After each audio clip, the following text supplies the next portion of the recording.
everyone, welcome to IECT e-learning module। आज का हमारा टॉपिक है जनरेशंस ऑफ कंप्यूटर, कंप्यूटर की पीढ़ियाँ। कंप्यूटर जनरेशन, कंप्यूटर की पीढ़ियाँ। आपने जो अभी तक देखे हैं कंप्यूटर, या आजकल आप जो कंप्यूटर जिस टाइप के कंप्यूटर पे आप कार्य करते हैं, क्या वही कंप्यूटर हमारा स्टार्टिंग में जब निर्माण हुआ था कंप्यूटर का, क्या कंप्यूटर वैसा ही था? नहीं। कंप्यूटर का निर्माण हमारा जब हुआ था तो तब से लेके अब तक हमारे कंप्यूटर में काफ़ी बदलाव हुए हैं। दिन प्रतिदिन उसमें चेंजेस आए हैं, डेवलपमेंट हुए हैं। सबसे पहले कि कंप्यूटर साइज़ इतना बड़ा होता था कि आपके एक रूम में एक ही कंप्यूटर मुश्किल से एडजस्ट हो पाता था। एंड उसकी हीटिंग, उससे काफ़ी ज़्यादा हीटिंग होती थी। कंप्यूटर काफ़ी कॉस्टली था और जिसके डिफरेंट कंपोनेंट्स यूज़ करके उसकी कैपेसिटी बढ़ा के, स्टोरेज कैपेसिटी बढ़ा के आपके कंप्यूटर में चेंजेस आए हैं। इन्हीं को हम पढ़ेंगे जनरेशंस ऑफ कंप्यूटर में। तो फर्स्ट टॉपिक है हमारा कंप्यूटर जनरेशंस। आप इस टेबल के थ्रू समझेंगे। आपने देखा इस टेबल को हमने 4 कॉलम में डिवाइड किया हुआ है। First generation, second year time period, and third electronic component, and fourth storage device. Okay, चलिए अब वन बाय वन हम समझते हैं जनरेशंस के बारे में। First generation time period is 1949 to 1955, 1949 से 1955। इलेक्ट्रॉनिक कंपोनेंट क्या यूज किया गया था? Vacuum tube. And storage device, data store करने के लिए हम किस डिवाइस का यूज करते थे? Magnetic drums memory. क्या डिवाइस था? Magnetic drums memory. And storage capacity क्या थी आपकी? 1 KB। ओके, नेक्स्ट की ओर बढ़ते हैं। Second generation, it's time period is 1956 to 1965, 1956 से 1965। एंड आपका इलेक्ट्रॉनिक कंपोनेंट क्या यूज किया गया था? It's transistors. आपका जो कंपोनेंट था फर्स्ट जनरेशन में वैक्यूम ट्यूब, उसको रिप्लेस किसने किया? ट्रांजिस्टर ने। एंड स्टोरेज डिवाइस, जो आपका फर्स्ट जनरेशन में मैग्नेटिक ड्रम्स मेमोरी यूज किया था, अब वही आपका चेंज होके डेवलप होके magnetic core main memory tape and disk peripheral use किया गया था। एंड स्टोरेज कैपेसिटी आपकी जो फर्स्ट जनरेशन में थी ओनली 1 KB, जिसमें आप मुश्किल से कोई इमेज सेव कर पाते थे। अब वही कैपेसिटी आपकी इंक्रीज हो गई थी, डेवलप हो गई थी। 100 KB डाटा आप इजिली स्टोर कर सकते थे। अब थर्ड जनरेशन बढ़ते हैं। Third generation time period is 1966 to 1975, 1966 से 1975 के बीच। हमारा कंपोनेंट क्या था? IC chip. It means integrated circuit. Okay, and storage device आपका क्या चेंज हुआ है? High speed magnetic course. आप देख रहे हैं चेंजेस। फर्स्ट जनरेशन में हमारा मैग्नेटिक ड्रम यूज हुआ था। Second generation magnetic core main memory tape, and in third generation high speed magnetic core. And आपकी स्टोरेज कैपेसिटी क्या हो गई थी? Storage capacity is 100 MB। आप 100 MB तक का डाटा इजिली स्टोर कर सकते थे इन थर्ड जनरेशन। ओके, तो नेक्स्ट हम बढ़ते हैं फोर्थ जनरेशन की ओर।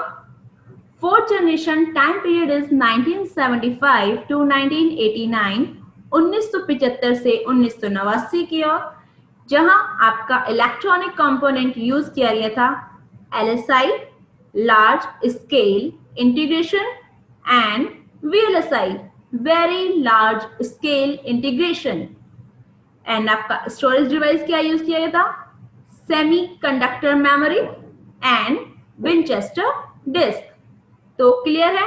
अभी तक हमने फोर्थ जनरेशन में क्या यूज किया है? Component LSI large scale integration and VLSI very large scale integration. And storage device आप देख रहे हैं चेंज हो गया है। सेमीकंडक्टर मेमोरी का हम यूज कर रहे हैं डाटा स्टोर करने के लिए, और विंचेस्टर डिस्क का।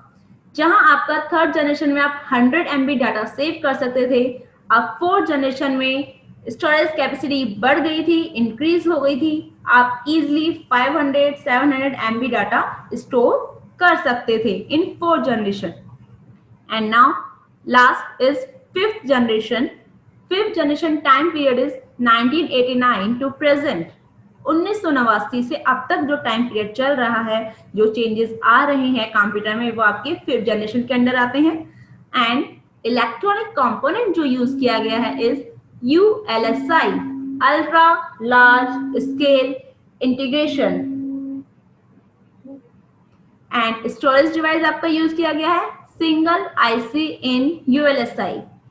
सिर्फ एक IC चिप को यूज किया गया था, इंटीग्रेटेड सर्किट को यूज किया गया था ULSI में, अल्ट्रा लार्ज स्केल इंटीग्रेशन में। अब आपने जो टेबल के थ्रू समझा है, हम इसको 1 by 1 इमेज के अकॉर्डिंग समझेंगे कि 1st जनरेशन में हमारा कौन सा कंप्यूटर यूज हुआ था, कैसा कंप्यूटर यूज हुआ था, इलेक्ट्रॉनिक कंपोनेंट जो यूज किया गया था वो कैसा था, एंड स्टोरेज डिवाइस जो यूज किया गया था वह कैसा दिखता था। चलिए नेक्स्ट स्लाइड की ओर बढ़ते हैं। आप ये देख रहे हैं इमेज, आप फर्स्ट इमेज, सबसे पहले हम इस इमेज की बात करते हैं।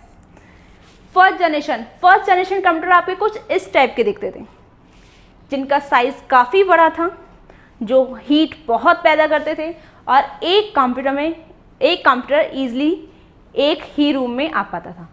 उसके लिए हमें इंस्टॉलेशन के लिए काफ़ी तरह तरह की जगह की रिक्वायरमेंट होती थी। आप देख पा रहे हैं ये हमारा सेकंड है कंपोनेंट, जिसके बारे में मैंने टेबल में बात किया था।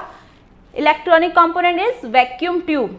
वैक्यूम ट्यूब, इसमें हमारे एक कंप्यूटर में 18,000 वैक्यूम ट्यूब यूज़ किए गए थे। 18,000 वैक्यूम ट्यूब यूज़ किए गए थे, और इसका जो वेट था कितना था, 30 टन।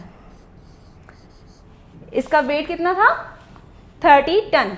तो आप देख रहे हैं फर्स्ट जनरेशन कंप्यूटर साइज में काफ़ी बड़े होते थे, एक रूम में एक ही कंप्यूटर एडजस्ट हो पाता था, इंस्टॉल हो पाता था, एंड 18,000 वैक्यूम ट्यूब यूज़ होते थे एक कंप्यूटर के लिए, एंड जिसकी वेटेज कितना था, 30 टन, 30 टन।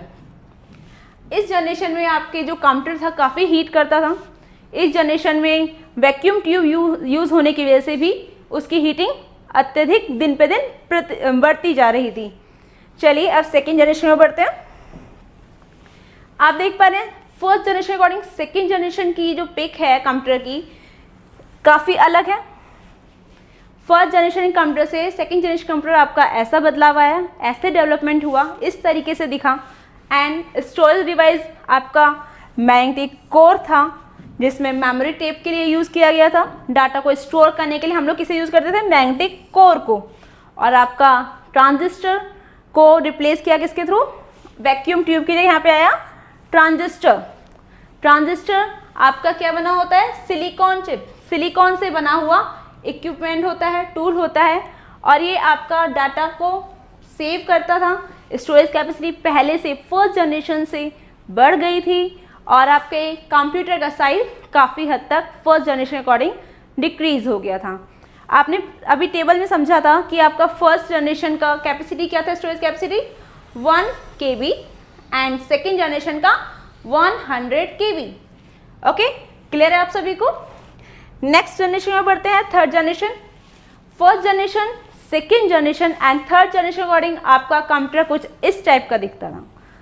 सेकेंड जनरेशन में जो आपका working as a transistor electronic component था, अब उसको रिप्लेस किया था किसने, इंटीग्रेटेड सर्किट IC चिप ने।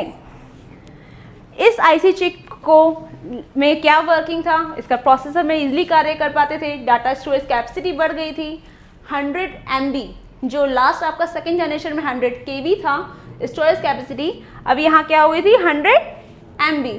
और स्टोरेज डिवाइस जो मैग्नेटिक कोर था डिस्क, अब यहाँ पे हाई स्पीड मैग्नेटिक कोर, जहाँ लास्ट सेकेंड जनरेशन में ओनली मैग्नेटिक कोर था, अब यहाँ पे high speed magnetic core disk का हम लोग यूज़ करने लग गए थे।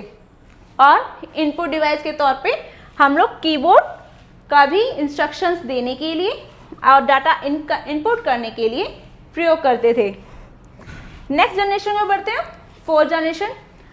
आप देख रहे हैं थर्ड जनरेशन अकॉर्डिंग हमारा कंप्यूटर का साइज कितना रिड्यूस हो गया है, इसकी कैलकुलेशन स्पीड बढ़ गई है, जो पहले आप माइक्रो सेकेंड में करते थे फर्स्ट सेकेंड जनरेशन में, अब वो आपका स्पीड चेंज होके नैनो सेकेंड में पहुंच जाता है। फोर्थ जनरेशन के according calculation speed nano second में आप इजीली अपनी कैलकुलेशन कर सकते हैं। चलिए फिफ्थ जनरेशन में बढ़ते हैं। फिफ्थ जनरेशन का हमारे लिए क्यों उपयोगी साबित हुआ? फिफ्थ जनरेशन में हमने आर्टिफिशियल इंटेलिजेंस पे वर्क करना स्टार्ट किया था। हमारा मेन मोटिव था जो कंप्यूटर को हम समझाना चाहते हैं, जो इंस्ट्रक्शंस हम बाय कीबोर्ड एंड माउस की सहायता से इनपुट देना चाहते हैं, उस कार्य का साधारण सामान्य भाषा में आउटपुट रिजल्ट हमें मॉनिटर स्क्रीन पे प्राप्त होना। तो मॉनिटर फिफ्थ जनरेशन में हमारा वर्क क्या हुआ? फिफ्थ जनरेशन में हमारा फर्स्ट आर्टिफिशियल इंटेलिजेंस पे कार्य करना एंड सेकेंड आपका जो मेन मोटिव था कि हमारी जो भी लैंग्वेज है, जो हमारी सामान्य भाषा है, उसको समझ के आउटपुट आपकी मॉनिटर स्क्रीन पे प्रोवाइड किया जाए।